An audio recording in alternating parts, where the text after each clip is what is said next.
لا حول ولا قوة إلا بالله العلي العظيم. أعوذ بالله من الشيطان اللعين الرجيم. بسم الله الرحمن الرحيم. الحمد لله رب العالمين. الصلاة والسلام على أشرف الأنبياء والمرسلين خاتم النبيين سيدنا ومولانا أبي القاسم محمد اللهم صل على محمد وعلى أهل بيته الطيبين الطاهرين المعصومين ولعنة الله على أعدائهم أجمعين. أما بعد، فقد قالت فاطمة سلام الله عليها: أيها الناس اعلموا أني فاطمة. صلوات اللهم صل على محمد وآل محمد. خطبہ کے در سے شہزادی دو عالم کے جس فقرے کو سرنامہ سخن قرار دیا ہے، اس میں نبی کی بیٹی کا ارشاد ہو رہا ہے: ایھا الناس اعلموا انی فاطمہ. اے لوگوں، مجھے پہچانو، میں فاطمہ. مسجد النبی میں سارے لوگ موجود نہ تھے، مدینے کے لوگ تھے وہ بھی سب نہ تھے، پر شہزادی نے الناس کہا ہے، ایھا الناس، دنیا کے سارے لوگوں کو خطاب کیا کہ اے لوگوں پہچانو، مجھے فاطمہ کہتے ہیں. میری دونوں جہان میں ضرورت ہے، تمہاری نجات کے لیے اس دنیا میں بھی مجھے فاطمہ کی ضرورت ہے اور آخرت میں بھی ضرورت ہے. ایک جملہ ہے میں فاطمہ ہوں، پر شہزادی کا یہ جملہ کہ میں فاطمہ ہوں، اس جملے سے بہت ساری باتوں کی طرف اشارہ ہے. یہ جو شہزادی نے کہا کہ اعلموا انی فاطمہ، پہچانو میں فاطمہ ہوں، نبی پاک نے بھی جب شہزادی دو عالم کا تعارف کرایا تو ایسے کرایا ہے. شہزادی کے دست مبارک کو پکڑا اور پکڑنے کے بعد یہ فرمایا کہ من عرف ہذہ فقد عرفہ، جو میری بیٹی کو پہچانتا ہے وہ تو پہچانتا ہی ہے، ومن لم یعرفھا، اور جو نہیں پہچانتا وہ اسے پہچان لے. ہے فاطمہ بنت محمد، یہ فاطمہ ہے جو مجھ نبی کی بیٹی ہے. ہے بضعۃ منی، یہ میرے وجود کا ٹکڑا ہے. ہے قلبی، فاطمہ میرا قلب ہے. وروحی التی بین جنبی، اور فاطمہ میری وہ روح ہے جو میرے وجود میں پائی جاتی ہے. یعنی اگر کائنات کو جسم مانا جائے تو اور اس جسم کے لیے ایک روح فرض کیا جائے تو کائنات کی روح نبی گرامی ہے. جس انسان کے دل میں نبی سے محبت نہ ہو وہ انسان حقیقت میں زندہ نہیں ہے. تو کائنات اگر جسم ہے تو اس جسم کی روح نبی ہے، لیکن نبی کہتے کہ فاطمہ میری روح ہے. یعنی جو کائنات کی روح ہے وہ نبی ہے، اور جو نبی کی روح ہے وہ فاطمہ ہے. اور کہا کہ فاطمہ میرا قلب ہے، فاطمہ میرے وجود کا ایک ٹکڑا ہے. آج کی گفتگو یہ کرنا چاہوں گا کہ فاطمہ تو بضعۃ منی، اللہ کے نبی نے یہ فرمایا کہ فاطمہ میرے وجود کا ایک ٹکڑا ہے. تو اس فقرے کے ذریعے سے نبی پاک کیا بتانا چاہتے تھے؟ کیا اللہ کے نبی یہ کہنا چاہ رہے کہ میں باپ ہوں اور فاطمہ میری بیٹی ہے؟ یعنی بضعۃ منی کہہ کے کیا یہ کہنا چاہ رہے تھے کہ میں باپ ہوں اور فاطمہ میری بیٹی ہے؟ تو یہ تو ہر کوئی جانتا تھا کہ نبی کی بیٹی فاطمہ ہے اور نبی ان کے والد ماجد ہیں. میں اپنے بچے کو، آپ جانتے ہو کہ یہ میرا بچہ ہے، اور آپ کے سامنے لا کے کہوں کہ اے لوگوں یہ میرا بیٹا ہے، کہیں یہ کون سی بات ہے، ہم تو جانتے ہیں۔ تو نبی پاک کیا یہ بتانا چاہتے تھے کہ میں باپ ہوں اور فاطمہ میری بیٹی ہے؟ یہ نہیں بتانا چاہتے تھے۔ تو پھر اس حدیث کا مطلب کیا ہے کہ فاطمہ میرے وجود کا ٹکڑا ہے؟ بس یہ تو نہیں مانا ہوا کہ میں باپ ہوں اور فاطمہ میری بیٹی ہے، تو سب جانتے تھے۔ ایک قاعدے کی طرف اشارہ کرنا چاہتے تھے نبی پاک۔ وہ قاعدہ کیا ہے؟ قاعدہ یہ ہے کہ ایک چیز ہے کل اور ایک ہے جز۔ میں مثال دوں، قرآن پاک کل ہے جس میں 30 پارے ہیں، 30 جز ہیں، 30 جز کا ایک کل ہے، یا 114 سورہ ہے، تو ہر سورہ قرآن کا جز ہے، اور جب سارے سورہ جمع ہو گئے تو کل بنتا ہے۔ تو آپ یہ بتائیے پورے قرآن کو نجس کرنا جائز ہے یا جائز نہیں ہے؟ حرام ہے نا؟ تو کل کا حکم یہ ہے کہ کل کو نجس نہیں کیا جا سکتا۔ تو جز کا کیا حکم ہے؟ اگر پورے قرآن کو نجس نہیں کیا جا سکتا تو کیا کسی ایک آیت کو یا ایک سورہ کو نجس کر سکتا ہے ایک انسان؟ ہرگز نہیں۔ بس جو حکم کل کا ہے وہی حکم جز کا ہے۔ فاطمہ تو بضعۃ منی کہہ کے اللہ کے نبی اسی قاعدے کی طرف اشارہ کرنا چاہتے تھے۔ باپ کل ہے اور بیٹی جز ہے۔ جو حکم کل کا ہوگا وہی حکم جز کا ہوگا، یعنی جو حکم نبی پاک کا ہے وہی حکم شہزادی ہے۔ تو اگر نبی پاک کی توہین انسان کو دائرہ کفر میں داخل کر دیتی ہے تو فاطمہ کی توہین بھی دائرہ کفر میں داخل کر دے گی۔ اسی لیے فخر رازی نے اپنی کتاب میں یہ کہا ہے کہ یہ قاعدہ کل اور جز کی طرف اشارہ کرتے ہوئے کہا ہے کہ اس سے چند باتیں نکلتی ہیں اور چند اصول سمجھ میں آتے ہیں۔ جو نبی کا حکم کل کا حکم وہی جز کا حکم ہے، اور یہ صرف فاطمہ کے لیے نہیں، ایسے ہی اہل بیت ہیں نبی کی نسبت۔ یہ خود اللہ کے نبی نے فرمایا اللہم ہؤلاء اہل بیتی وخاصتی وحامتی لحمہم لحمی ودمہم دمی۔ اے میرے اللہ، یہ میرے اصحاب ہیں، یہ میرے اہل بیت ہیں۔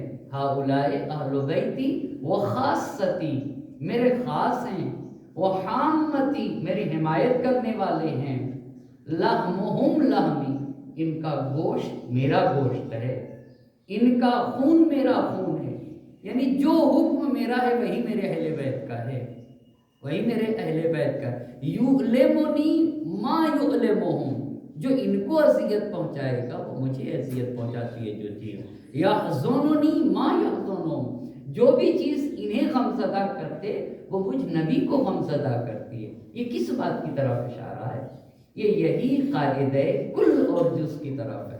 میرا حکم کل کا ہے، یہ میرا جز ہے، ان کا بھی وہی، میرا جو حکم ہے وہی ان کا حکم ہے۔ اور پھر کہا کہ فجعل صلواتک وبرکاتک ورحمتک وغفرانک ورضوانک علی وعلیہم۔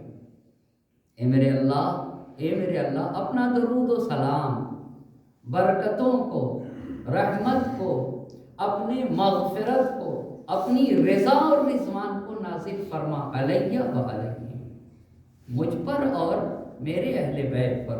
وَأَذْهِبْ عَنْهُمُ الرِّجْسَ، ان سے رجس کو دور رکھ، وَطَهِّرْهُمْ تَطْهِيرًا۔ اللہم صل علی محمد وآل محمد۔ بس اتنی بات جب ہوئی تو فخر رازی نے کہا کہ چند باتوں میں نبی اور اہل بیت نبی برابر۔ ایک پہلی بات کہی، جس طریقے سے اللہ کے نبی طاہر مطلق ہیں ویسے ہی اہل بیت نبی، ویسے ہی نبی کی بیٹی طاہر مطلق۔ وہ کیسے؟ کہا جیسے قرآن نے کہا طٰہٰ ما انزلنا علیک الکتاب لتشقى، اے میرے حبیب، طٰہٰ یعنی طاہر مطلق، طٰہٰ یعنی اے وہ ذات جو پاک و پاکیزہ ہے، جو بالکل پاک ہے، طٰہٰ اے طاہر مطلق، ما انزلنا علیک القرآن لتشقى، ہم نے آپ پر قرآن اس لیے نازل نہیں کیا کہ آپ مشقتوں میں پڑ جائیں۔ نبی کے لیے قرآن نے طاہر مطلق کہا اور اہل بیت کے لیے کہا انما یرید اللہ لیذھب عنکم الرجس اہل البیت ویطہرکم تطہیرا۔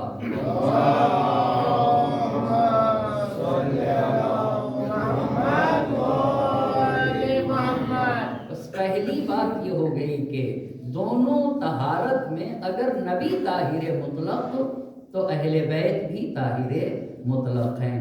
پیغمبر یہ فرماتے ہیں فاطمہ تو بضعۃ منی، یعنی جیسے میں طاہر مطلق ویسی فاطمہ طاہرہ ہے، فاطمہ طاہرہ، جیسے میں معصوم ہوں ویسے ہی فاطمہ معصومہ ہے۔ یہ ایک بات ہوئی۔ دوسری بات، اس سے فخر رازی نے کہا ہے کہ جس طرح سے نبی پہ صلوات واجب ہے نماز میں، فاطمہ تو بضعۃ منی، جیسے نبی پہ نماز میں صلوات واجب ہے ایسے ہی آل نبی پہ نماز میں صلوات واجب ہے۔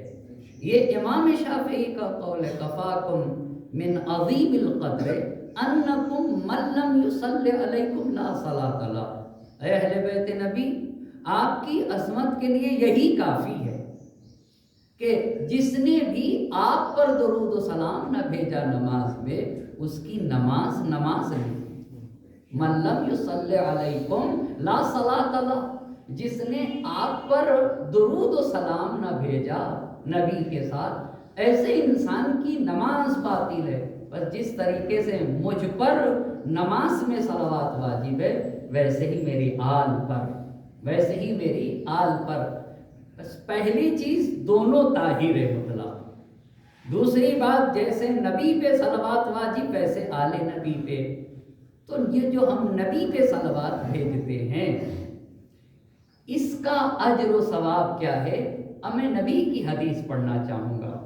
نبی کی حدیث ہے من صلی علی لم یبق لہ من ذنوبہ ذرۃ، ذرہ کس کو کہتے ہیں؟ ذرہ کس کو کہتے ہیں؟ جب دھوپ کی کرن آتی ہے اور اس دھوپ کی کرن میں چھوٹے چھوٹے ریزے دکھتے ہیں، اس ریزے کو ذرہ کہا جاتا ہے۔ کتنا بڑا ہوتا ہے میں تو نہ بتا سکوں گا آپ کو، پر وہ آپ خود ہی اندازہ لگائیے کہ جب کرن آ رہی ہو اور اس میں چھوٹے چھوٹے نہایت باریک ریزے دکھتے، اس کو ذرہ کہتے ہیں۔ نبی پاک کہتے ہیں اگر کوئی مجھ پر صلوات بھیجے گا تو ذرہ برابر بھی اس کے گناہ باقی نہ رہیں۔ لم یبق لہ من ذنوبہ ذرۃ، مولانا ایسے کیسے آپ نے کہہ دیا؟ یہ تو نبی کا فرمان ہے، لیکن میں اس حدیث کی وضاحت کرنا چاہتا ہوں کیسے ایسا ہو سکتا ہے کہ نبی پاک پہ درود بھیجا جائے۔ ایک صلوات پڑھیں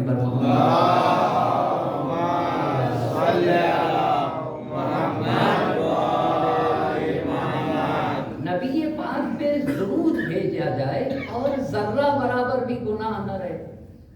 یہ بتائیے بہت معذرت کے ساتھ، یہ بتائیے اگر باہر زمزم بٹ رہا ہو، زمزم آب زمزم، اور ہم سب زمزم لینے جائیں، بھئی یہاں زمزم بٹ رہا ہے لینے چلتے ہیں، تو کتنا لیں گے آپ کتنا لیں گے؟ جی تھوڑا سا دیں۔ اچھا یہ بتائیے میں ایک گلاس لے کے گیا، چھوٹا سا گلاس لے کے گیا، کچھ میرے ساتھی تھے وہ 1.5 لیٹر کی بوتل لے کے گئے، آپ 20 لیٹر کے ڈرم لے کر آئے، کچھ 30 لیٹر کے اور کچھ 500 لیٹر کی ٹنکی لے کے آئے، تو مجھے کتنا ملے گا؟ ایک گلاس۔ 1.5 لیٹر والے کو 1.5 لیٹر، اس کو 20 لیٹر، 500 والے کو 500 لیٹر، کیونکہ وہاں قید تھوڑی تھی تو بٹ رہا تھا، ہے نا۔ مکہ مکرمہ سے بھی جو بھی جتنا لے آتا ہے برتن جیسا ہوتا ہے ویسے ہی لے آئے گا نا، اس کا مطلب یہ کہ کوئی چیز جب ملتی ہے تو کیپیسٹی کے مطابق آپ کے ظرف میں، آپ کے برتن میں کتنی کیپیسٹی ہے لینے کے لیے. صحیح ہو گئی بات یہاں تک؟ تو اب یہ بتائیے، صلوات جب ہم پڑھتے ہیں تو اس کا مطلب کیا؟ اے میرے اللہ اپنے حبیب پہ رحمت نازل فرما، اپنے حبیب پہ رحمت نازل فرما. تو یہ بتائیے، اللہ تو لامحدود ہے، اس کی تو کوئی حد نہیں. ہو نبی کی کیپیسٹی کتنی ہے بتا سکتا ہے؟ بھائی وہ تو اپنی رحمت کے خزانے اڈیلے گا. اب جس کی جتنی ظرفیت کیپیسٹی ہوگی اتنا لے گا. میرے نبی کا قلب وہ قلب ہے جس پہ قرآن اترا ہے. اللہ اللہ، تو کتنا رحمت لیں گے اللہ کے نبی. کوئی کیا نبی پاک کے وجود کی جو ظرفیت ہے نا، کیپیسٹی ہے، کیا اس کو کوئی بتا سکتا ہے؟ کوئی نہیں بتا سکتا. تو کتنی رحمت ہوگی اللہ کو. کیا میرے نبی ہمارے درود و سلام کے محتاج ہیں؟ نہیں. سارا پلٹتا ہے ہماری طرف.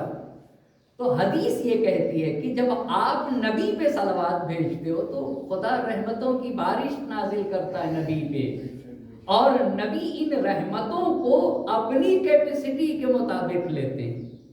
اب جو نبی نے رحمتیں دریافت کی ہیں، نبی کی رحمت کو اور امت کی گناہوں کو ایک طرف رکھا جائے. نبی کے نے جو اللہ سے رحمت دریافت کی، وہ رحمت اور امت کے گناہوں کو ایک طرف رکھا جائے تو نبی نے جو رحمت حاصل کی ہے وہ گناہوں پہ بھاری آ جاتی ہے، ڈھک لیتی ہے گناہوں کو. تو نبی لے کے رکھتے نہیں ہیں. قرآن نے کہا ہے کہ وَمِمَّا رَزَقْنَاهُمْ يُنْفِقُونَ. یہ مومن کے صفت بیان کی کہ مومن کو جو ہم جب رزق صرف پیسہ ہی تھوڑی ہے، یہ سب رزق ہے. مومن کو جب ہم رزق دیتے ہیں نا تو مومن ہمارے دیے ہوئے رزق میں سے سب کچھ نہیں رکھتا ہے، کچھ دیتا ہے دوسرے کو، بانٹتا ہے. تو جو کچھ نبی پاک رحمت حاصل کرتے ہیں وہ ساری کی ساری رحمت پلٹتی ہے درود بھیجنے والے کی طرف.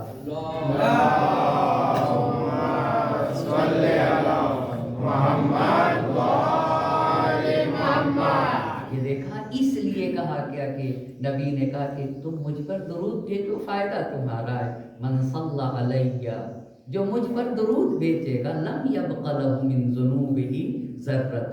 تو یہ تو نبی کے لیے. اور شہزادی پہ اگر درود بھیجا جائے تو نبی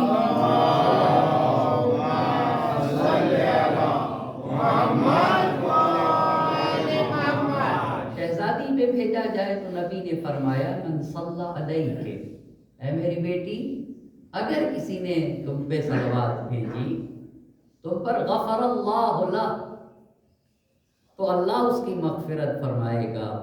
وَأَلْحَقَهُ بِي حَيْثُ كُنْتُ مِنَ الْجَنَّةِ. میری بیٹی فاطمہ اگر کسی نے تم پر صلوات بھیجا تو اللہ اس کی مغفرت فرمائے گا، اور بہشت میں جہاں رہوں گا اسے وہاں پہنچا دے گا.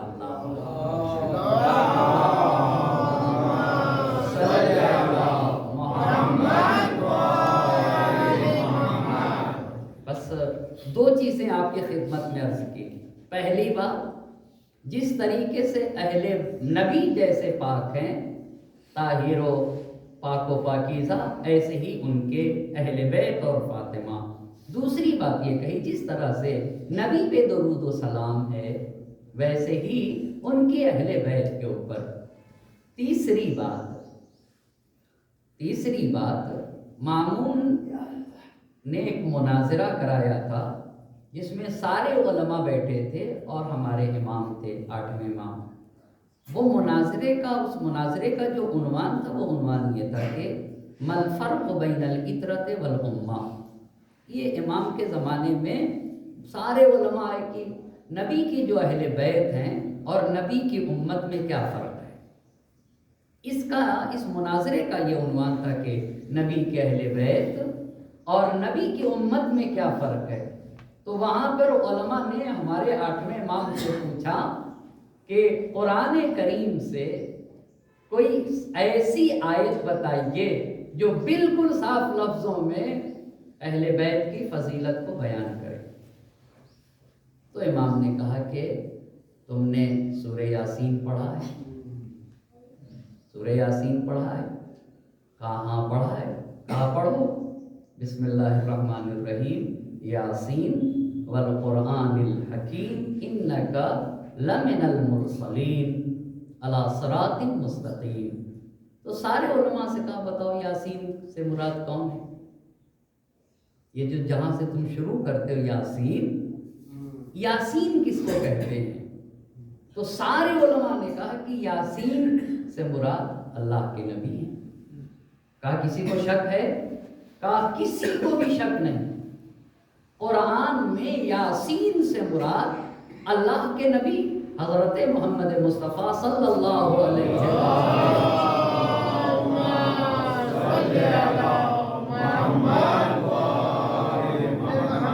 کہا یاسین سے مراد اللہ کے نبی ہیں، اس میں کسی کو شک نہیں۔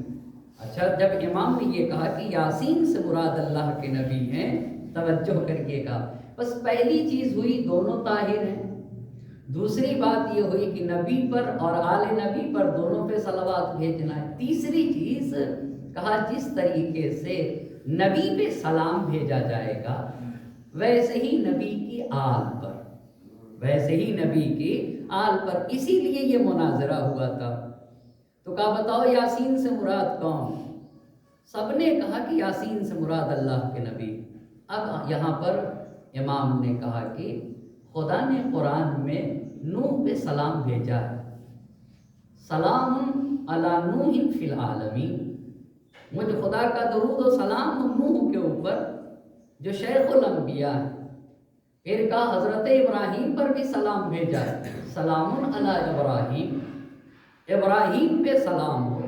پھر امام نے کہا کہ موسیٰ اور ہارون علیہ السلام پر بھی سلام بھیجا گیا، سلام علی موسیٰ و ہارون۔ لیکن امام نے کہا کہ ان کی آل پر قرآن میں سلام نہیں بھیجا گیا، یعنی یہ نہیں کہا گیا سلام علی آل نوح، سلام علی آل ابراہیم، سلام علی آل موسیٰ و ہارون۔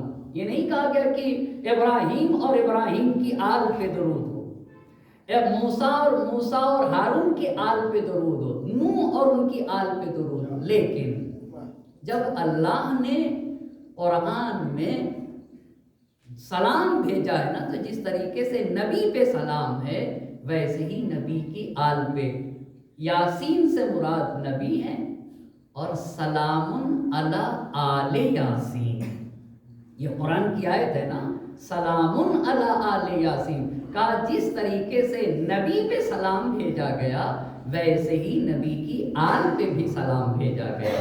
صلوات پڑھتے بار محمد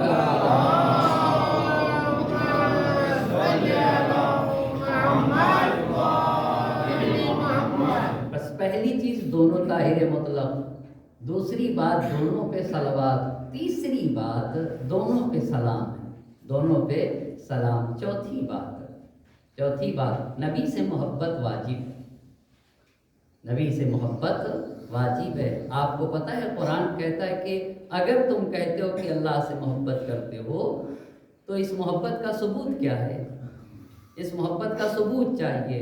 محبت کا ثبوت یہ ہے کہ میرے نبی کی پیروی کرو، قُلْ إِن كُنتُمْ تُحِبُّونَ اللَّهَ فَاتَّبِعُونِي يُحْبِبْكُمُ اللَّهُ۔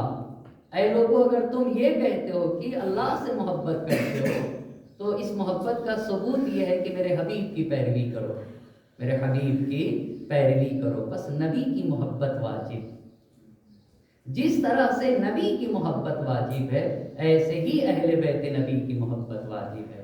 قرآن کی آیت پڑھتا ہوں، قُلْ لَا أَسْأَلُكُمْ عَلَيْهِ أَجْرًا إِلَّا الْمَوَدَّةَ فِي الْقُرْبَى۔ یہ چار باتیں آپ کی خدمت میں عرض کر چکا۔ پہلی بات کیا ہوئی؟ پہلی بات کیا بتائی؟ دونوں پاک و پاکیزہ ہیں۔ دوسری بات دونوں پہ صلوات ہے۔ تیسری بات دونوں پہ نبی اور آل نبی پہ، یہ ساری باتیں فاطمۃ و بضعۃ منی میں چھپی ہوئی ہیں، دونوں پہ سلام ہے۔ چوتھی بات دونوں کی محبت واجب ہے۔ پانچویں بات یہ ہے کہ دونوں پہ صدقہ حرام ہے۔ فاطمہ تو بس اتم منی، میرے وجود کا ٹکڑا ہے، جیسے مجھ پہ صدقہ حرام ویسے میری آل پہ صدقہ حرام ہے۔ آپ کو پتہ ہے کہ یہ جو واجب صدقہ ہوتا ہے یہ نبی کی اولاد پر حرام واجب صدقہ۔ سلمان فارسی کے ایمان لانے کی جو کیفیت تاریخ نے لکھی ہے، تو سلمان فارسی کھجور کے باغ میں کام کرتے تھے، اور جس کے کھجور کا جو باغ تھا وہ خاتون کا تھا۔ تو ایک دن نبی یہ پاک ان کو تلاش ہوئی کہ ان کے ذہن میں ایک بات تو تھی، اور وہ جہاں سے سیکھا یہ نہیں معلوم کہ نبی کے اوپر صدقہ حرام ہوتا ہے، اور نبی صدقہ نہیں کھاتا، لیکن اگر نبی کو گفٹ دیا جائے تو گفٹ کو قبول کرتے ہیں۔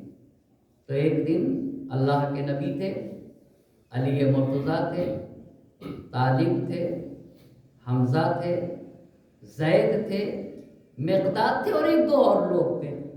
یہ سب کے سب ساتھ کھجور کے باغ میں گئے جہاں سلمان فارسی کام کر رہے تھے۔ تو سلمان فارسی نے دیکھا کہ عظیم عظیم ہستیاں ہیں، تو اپنے باغ کے مالکہ سے کہا کہ ہمیں کچھ کھجور دیجیے۔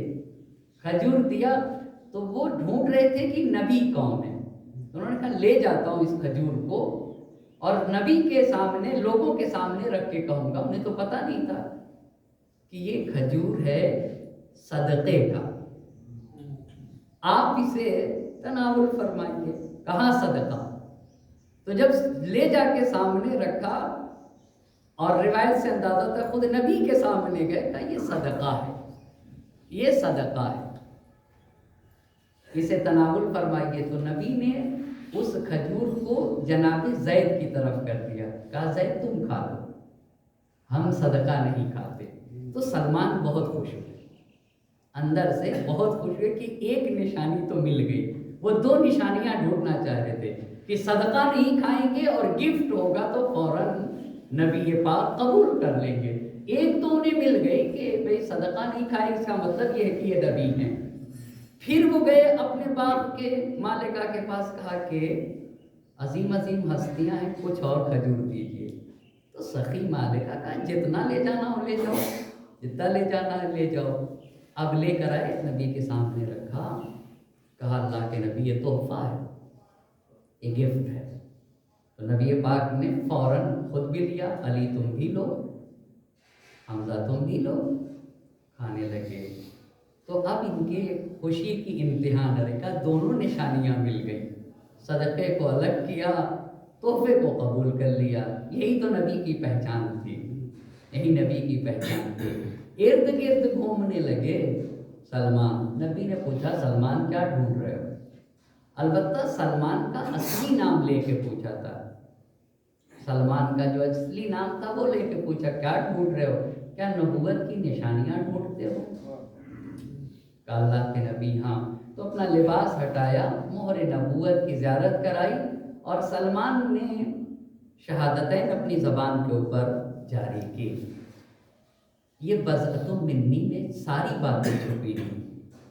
اے لوگو، فاطمہ تو بضعۃ منی، فاطمہ میرے وجود کا ٹکڑا ہے، یعنی فاطمہ طاہرہ، یعنی فاطمہ پر درود و سلام بھیجا کرو، فاطمہ پہ سلام بھیجا کرو، فاطمہ سے محبت کرو، اور فاطمہ پہ جیسے مجھ نبی پہ صدقہ حرام ہے، ویسے ہی میری بیٹی میری آل پہ صدقہ حرام ہے۔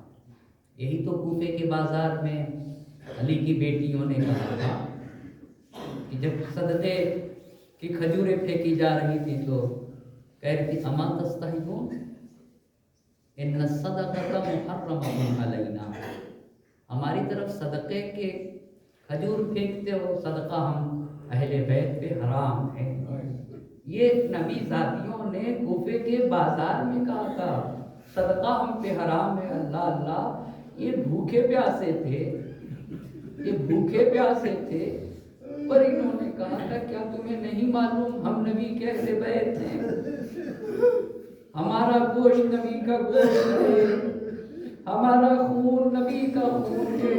اللہ اللہ، اللہ اللہ، ان کو آزار و اذیت نبی کو آزار و اذیت ہے، انہیں محزون کرنا نبی کو محزون کرنا ہے، مگر بات وفات نبی، نبی کی بیٹی پہ مصیبتوں کے پہاڑ ڈھائے گئے۔ حسن و حسین کا ہاتھ پکڑ کے جنت البقیع میں لے جایا کرتی تھی، روز و شب رویا کرتی تھی۔ اے علی، فاطمہ سے کہو یا رات کو رو لیا کرے یا دن کو رویا کرے۔ اللہ اللہ، فاطمہ کا جب وقت آخر آیا، فاطمہ نے علی مرتضیٰ سے کہا اے علی، اب فاطمہ زیادہ دن دنیا میں نہ رہے گی۔ اے علی، میرے دل میں کچھ باتیں ہیں میں آپ سے بیان کرنا چاہتی ہوں۔ فاطمہ آپ بیان کریے۔ اے علی، میں آپ کے ساتھ رہی ہوں، میں نے کبھی بھی آپ کی مخالفت نہیں کی۔ اے علی، میں جدا ہو رہی ہوں۔ ایک مرتبہ علی مرتضیٰ نے کہا واللہ ہذه مصیبت لا زالہ، اے شہزادی فاطمہ، یہ ایسی مصیبت ہے جس کی بھرپائی ممکن نہیں۔ اے فاطمہ، آپ کی جدائی علی برداشت نہ کر سکیں گے۔ فاطمہ، جو آپ کے دل میں باتیں ہیں وہ بیان کریے۔ فاطمہ نے کہا اے علی، میرے بچوں کا خیال کریے گا۔ اے علی، حسن و حسین کا خیال کریے گا۔ ہائے رے فاطمہ، ایسا لگ رہا جیسے کربلا کو دیکھ رہی تھی۔ میرا حسین کربلا میں 3 دن کا بھوکا و پیاسا مارا جائے گا۔ اے علی، میرا جنازہ تابوت میں رکھ کے اٹھائیے گا۔